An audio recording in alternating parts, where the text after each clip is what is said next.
नाशिकच्या राजकारणातून आहे। विनायक पांडे आणि यतीन वाघ यांची ठाकरेंच्या सेनेतून हकालपट्टी करण्यात आली आहे। भाजपात प्रवेश करत असल्याने हकालपट्टी झाली आहे। संजय राऊत यांनी ट्विट करत ही माहिती दिली आहे। पक्षविरोधी कारवाई केल्याचा ठपका या दोघांवर देखील करत यावेळेस ही हकालपट्टी करण्यात आली आहे। तर नाशिकचे ठाकरेंच्या सेनेचे 2 माजी महापौर भाजपमध्ये पक्षप्रवेश करतायत। ठाकरेंच्या सेनेचे विनायक पांडे, यतीन वाघ भाजपात पक्षप्रवेश करणार आहेत। तर दोघांच्याही भाजप प्रवेशाला भाजपच्याच देवयानी फरांदेंचा विरोध आहे। निवडणूक प्रमुख असूनही भाजपने विश्वासात न घेतल्याचा फरांदेंचा आरोप आहे। नाशिकमधील कार्यालयाबाहेर भाजप कार्यकर्त्यांच्या घोषणाबाजी सुरू आहे। काँग्रेसचे शाहू खैरे हे देखील भाजपात पक्षप्रवेश करणार असल्याची माहिती आहे।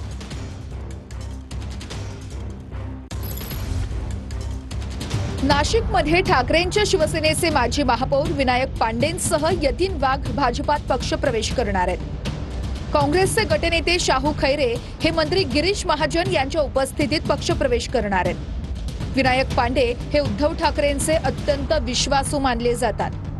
पांडेंनी अचानक भाजपमध्ये पक्षप्रवेश करण्याचा निर्णय घेतल्यानं राजकीय वर्तुळात उलटसुलट चर्चांना उधाण आलंय।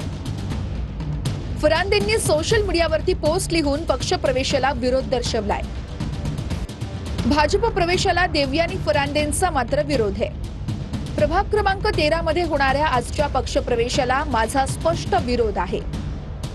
तसेच प्रस्थापितांच्या विरोधात ठामपणे लढा देणाऱ्या हिंदुत्ववादी पक्षाच्या कार्यकर्त्यांच्या मी खंबीरपणे पाठीशी आहे।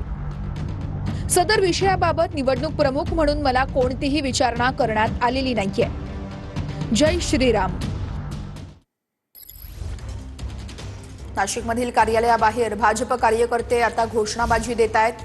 नाशिकचे ठाकरेंचे सेनेचे 2 माजी महापौर हे भाजपात पक्षप्रवेश करतायत आणि त्यालाच आता स्थानिक पातळीवरती कुठेतरी विरोध केला जातोय। दोघांच्याही भाजप प्रवेशाला भाजपच्या देवयानी फरांदे यांनीच विरोध केलेला आहे। निवडणूक प्रमुख असूनही भाजपने विश्वासात न घेतल्याचा फरांदेंचा आरोप आहे। आणि याच अनुषंगाने आता नाशिकच्या कार्यालयाबाहेर कार्यकर्त्यांकडून घोषणाबाजी देखील दिली जाते। 2 माजी महापौर भाजपच्या वाटेवरती असल्याच्या अगोदर चर्चा होत्या तेव्हापासूनच या स्थानिक कार्यकर्त्यांचा विरोध होता आणि आता अखेर पक्षप्रवेश ठरलेला आहे।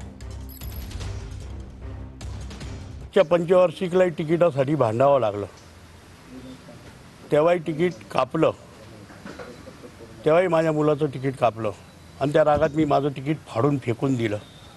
मी 4-5 दिवसापूर्वी राऊत साहेबांशी बोललो। राऊत साहेबांना सांगितलं, साहेब असा असा माझा मुलगा इच्छुक आहे, बरं बघतो म्हणे मी करतो।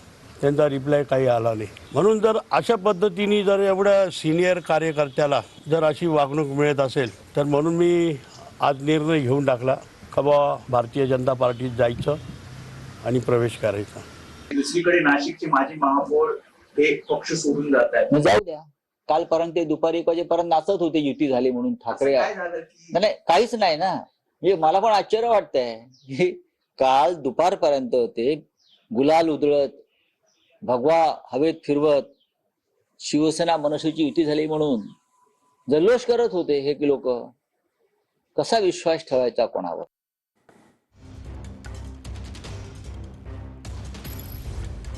दोघांच्याही भाजप प्रवेशाला भाजपच्या देवयानी फरांदेंचा विरोध आहे आणि निवडणूक प्रमुख असून देखील भाजपने विश्वासात न घेतल्याचं देवयानी फरांदेंनी सांगितलंय।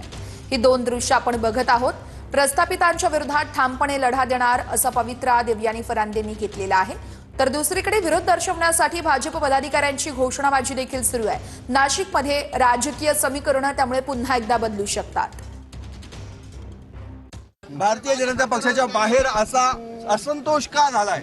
असं काही झालेलं नाहीये। मतभेद असू शकतात, प्रत्येकाला विचार स्वातंत्र्य आहे। अटलजींचंही सरकार लोकसभेत एकमताने पडलेलं होतं।